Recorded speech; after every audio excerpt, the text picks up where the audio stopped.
கதை தொடங்கி 1000 வருஷமாச்சு. கஜினி செங்கிஸ்கான விட மிக கொடூரமான கொள்ளையர்கள் இவங்க. 3 வருஷம் பல 100 வருஷமா யாராலும் எதிர்க்க முடியாம வளர்ந்தாங்க. கான்சாரோட காடை அவங்க தங்களுடைய கோட்டையா மாத்திக்கிட்டாங்க. கூட அரியாசனத்துக்காக பல்வேறு சூழ்ச்சிகள் நடந்துச்சு. உங்களுக்கு சொல்லிடு, நான் வந்துகிட்டு இருக்கேன்.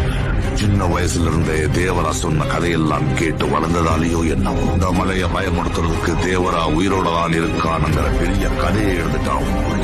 ஒரு பக்கம் அரியாசனத்துக்காக மொத்த கான்சாரும் யுத்தத்துக்கு தயாரா இருக்காங்க. ஆயிரக்கணக்கான சௌரியங்கர்கள் அரியாசனத்தை எரிக்க தயாரா இருக்காங்க.